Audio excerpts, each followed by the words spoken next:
Well, good morning, everybody, and thank you for joining us here today. I'm delighted to be here to kick off the announcement of the 2012 Surgeon General's report on tobacco use among youth and young adults. And I want to start by acknowledging some of my terrific colleagues, Dr. Regina Benjamin, the Surgeon General, who you'll hear from in a few minutes, Dr. David Satcher, who's with us, a former Surgeon General who has been involved in this effort for a long time. Dr. Howard Koh, my Assistant Secretary for Health, who you'll also hear from. We have key members of the Office of the Assistant Secretary of Health staff, leadership, wonderful team here from CDC, Dr. Perry, who's the author of this report, who comes from Texas to be with us today, and lots of you who have been involved in this effort for a long time. Since the first Surgeon General's report on tobacco was published in 1964, the good news is we've seen the percentage of Americans who smoke steadily decline. In 1965, over 42% of Americans smoked. By 2004, it had fallen to just under 21%, and that's very good news. But for all the progress we've made, tobacco use remains the biggest single threat to Americans' health. It kills an estimated 443,000 Americans every year, 443,000. And every tobacco-related death is replaced by 2 new smokers under the age of 25. Today's report brings more troubling news. It's the first of its kind to explore the causes and consequences of tobacco use among youth and young adults. And it shows us just what we're up against. Today, all over America, there are middle schoolers developing deadly tobacco addictions before they can even drive a car. And the younger a child is when they try cigarettes, the more likely they are to get and stay addicted to nicotine. One child picking up a tobacco product is one too many. But the fact that each and every day across America, more than 3,800 kids under 18 smoke their first cigarette is completely unacceptable. But this report also underscores the importance of the historic efforts the Obama administration has taken to stop youth from using tobacco products and to help adults quit smoking. Since the numbers weren't changing fast enough, we had to change the way we rid our communities of tobacco. So that's exactly what we're doing. We push wide-ranging legislation that, among other things, makes it harder for tobacco companies to market to our children. It also restricts companies from using terms like light or mild on products and in marketing. And it bans certain candy and fruit-flavored cigarettes. All of those were techniques aimed at people often younger than 18. That legislation had been debated for years and years in this country, and we finally got it done. We're also supporting local programs to help people quit smoking and stop people from starting in the first place. As part of last year's health care law, we gave Americans better access to counseling to help them quit smoking before they get sick. Around the country, we have great partners. We've seen states join this fight, with 28 states and Washington, D.C. passing smoke-free laws to improve health. Over the last 3 years, we've also made great strides in our fight against tobacco, and our efforts are paying off. But today's report is an important reminder that we have a lot more work to do to make tobacco death and disease a part of our past and not a part of our future. Again, thank you for being here today for this important announcement, and I'd like to turn this over to our Assistant Secretary for Health, Dr. Howard Koh. Howard.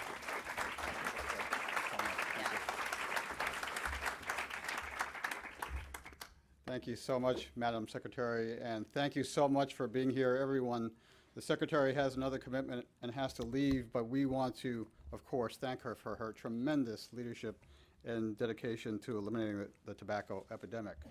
So I, too, am delighted to see so many wonderful colleagues and friends here.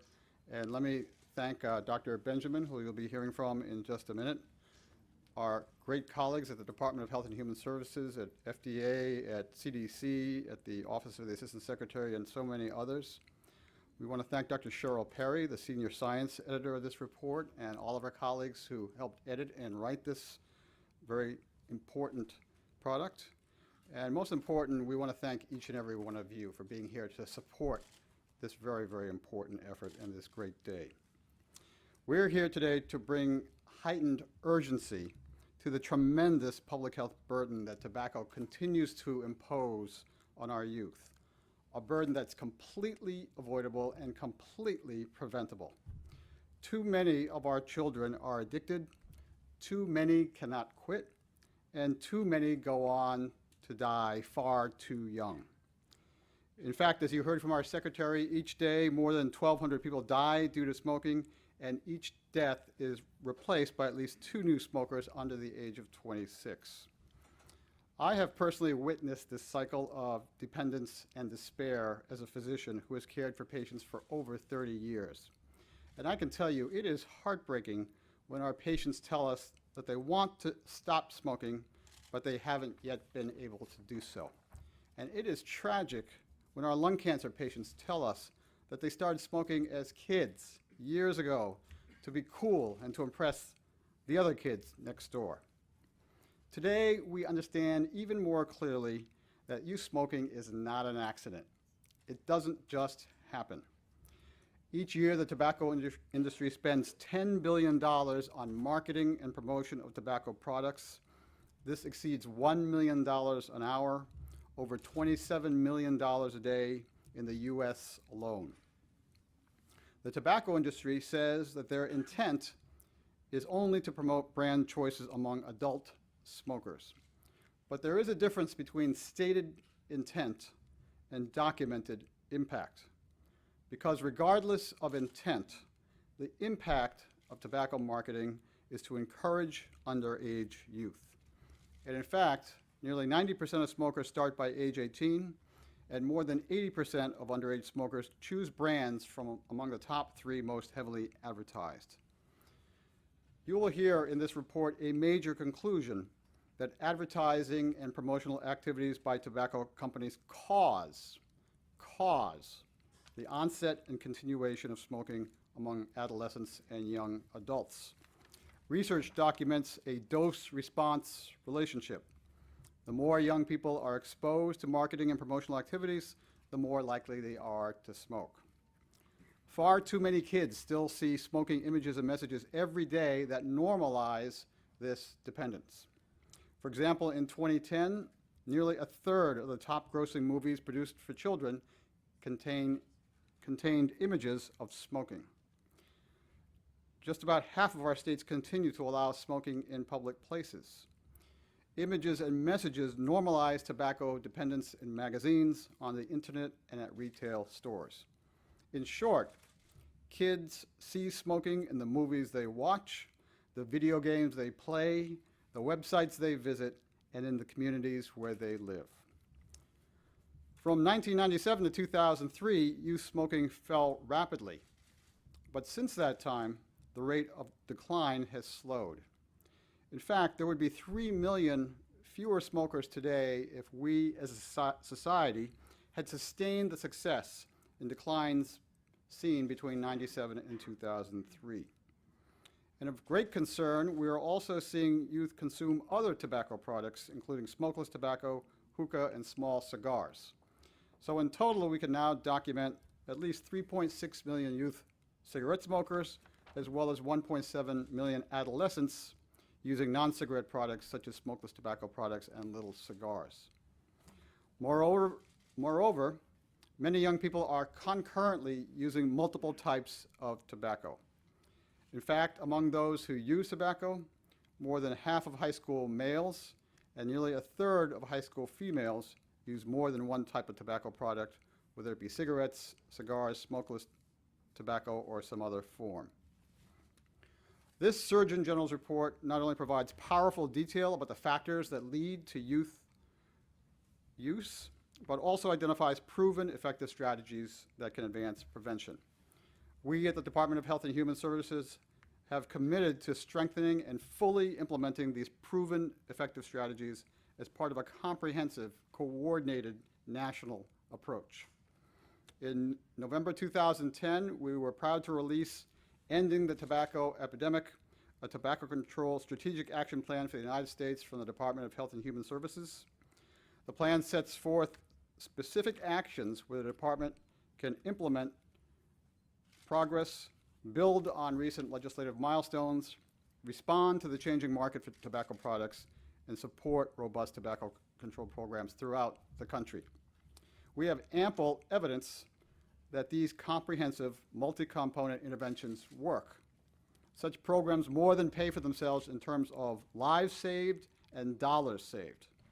The current problem is that we have not yet fully applied the evidence-based tools that would end this epidemic. Between 2005 and 2010, 20 states had declines in smoking prevalence of 20% or more, and that's encouraging, but we need to accelerate these declines in each and every state and sustain them to benefit all of our kids for the future. Until we end the tobacco epidemic, even more young people will become addicted, even more will die, and even more families will be left behind, devastated by the loss of loved ones. So thank you so much for being here today. We must redouble our collective commitment to accelerating comprehensive programs, making cessation services accessible and affordable, creating an environment that denormalizes this dependence, and most of all, give our young people a fighting chance to be healthy and tobacco-free. Thank you very, very much for being here.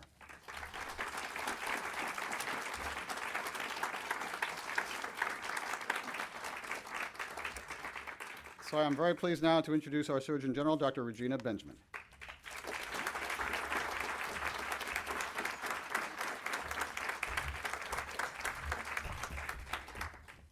Good morning. It's such a nice turnout. Thank you all for being so interested in such an important public health issue. Thank you, Dr. Coe, for sharing with us the department's and administration's commitment to tobacco control. I'd like to say a very special thank you to our Secretary Sebelius, even though she had to leave, for her strong and unrelenting leadership on this most important public health issue. She has made it a top priority. I'd also like to just recognize my tobacco-free advocates, the young students and group that I've been working with through the years. There's some from North Carolina and Virginia. Why don't you guys stand up? There were some others.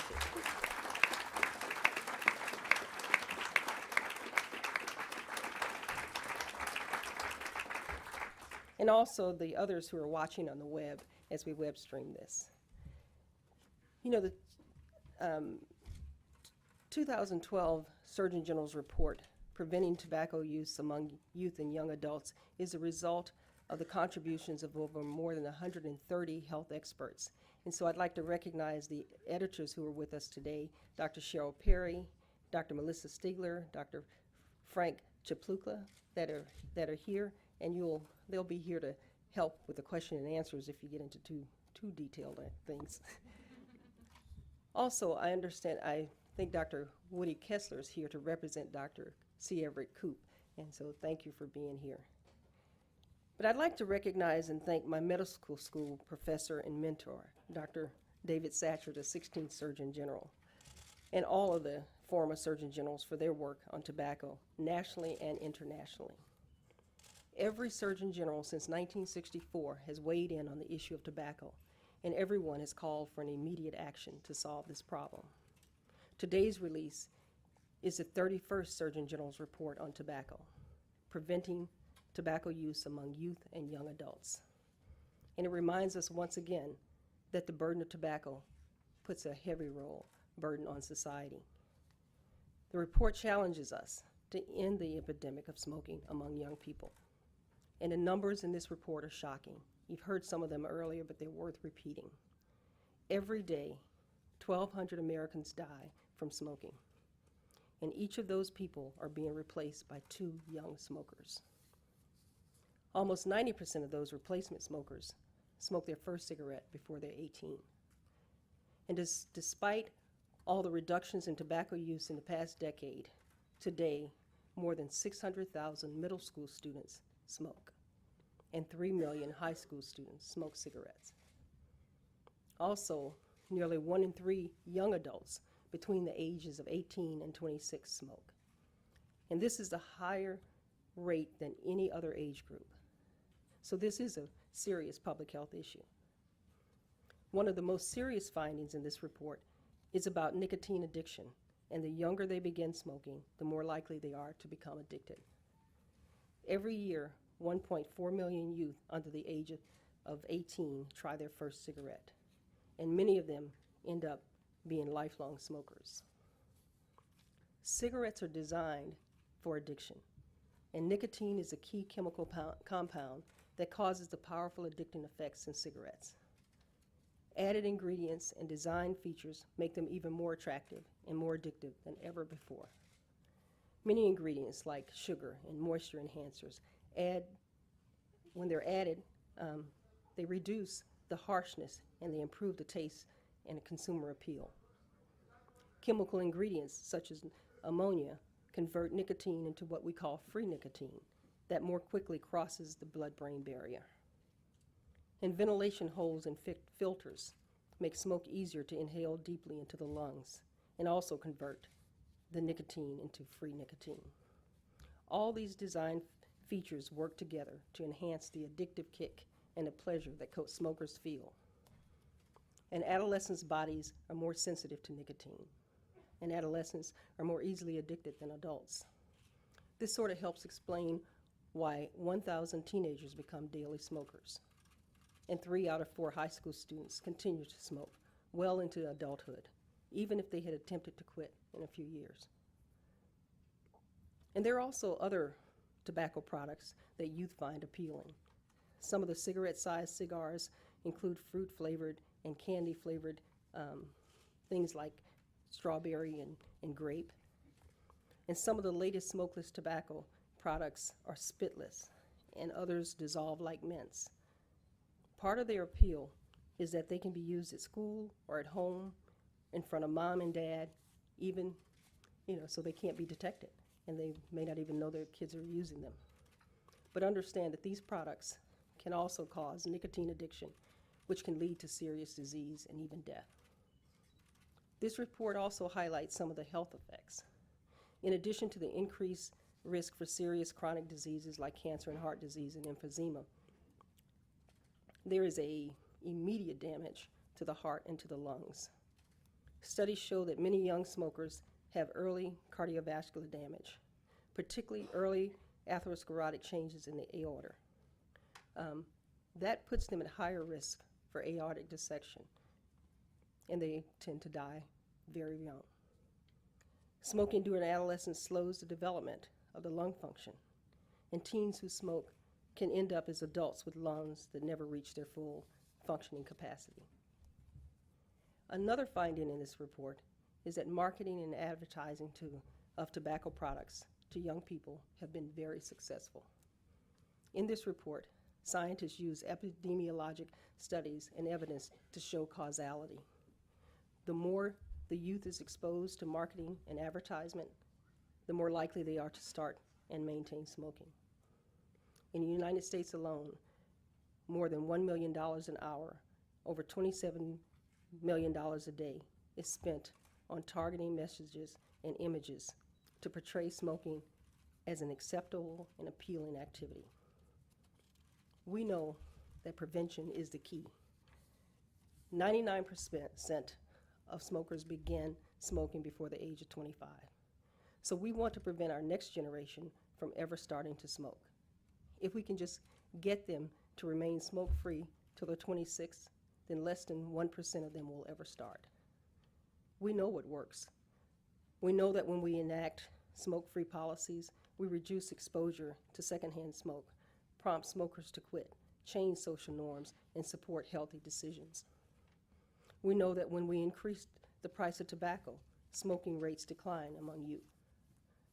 We also know that when we educate the public with aggressive media campaigns, we inform them of the risk, encourage tobacco users to quit, and prevent youth from starting to smoke. And science tells us that sustained, multi-component programs prevent young people from starting to use tobacco. We saw this approach in New York City when they cut their youth smoking in half in as little as 6 years. We have implemented these types of comprehensive tobacco programs in the past, and we saw a steady decline in the rate of youth use between 1997 and 2003. Had we maintained that course, we could have prevented 3 million smokers. We need to bring back that level of commitment, bring it back to the programs today. It's time for us to really end the single most preventable cause of death in this nation. And as you can see, we're committed to say we can make our next generation tobacco-free. So I've tried to describe to you some of the many findings in this 2012 Surgeon General's report. The full report is 900-page long, and it's really written for a scientific audience. But it really is important that Americans, and all of Americans, understand that we can end this tobacco epidemic by preventing youth from ever starting to use it. And so we've developed a consumer booklet that you can see that's in your packet.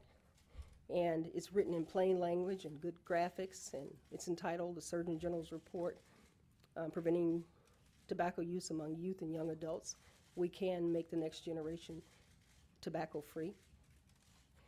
And I'd like to say thanks to the Centers for Disease Control and Prevention's Office of Smoking Health, because they've helped us with a new project. So I'd like to formally and officially launch the Surgeon General's Video Challenge. And this is a competition to engage young people in developing original videos that feature one or more of the Surgeon General's report findings. Contestants are encouraged to use this consumer piece that I just showed you as a guide to writing their health messages in their videos.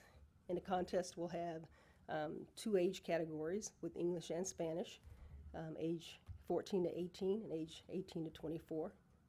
And you can join as an individual or as groups, as teams, such as schools. And after you submit your video, it'll be screened. And after it's screened, eligible videos will be put up on CDC's YouTube channel for public voting. And then the top 10 of those will be judged by an expert panel. There's also a $5,000 grand prize and several $500 runner-ups. So we're looking forward to having some good videos in this competition. More information can be found at surgeongeneral.gov. So I thought I would now show you my video. That it's also called a PSA, or public service announcement. So. At 12, I smoked my first cigarette. At 15, I was addicted. By 40, I'll have lung disease. At 50, I'll die of a heart attack. Cigarette smoke causes immediate damage that leads to health problems, even death. Those who quit or die are being replaced by a new generation of smokers. I'm Dr. Regina Benjamin, United States Surgeon General. Go to cdc.gov, learn how to make our next generation tobacco-free.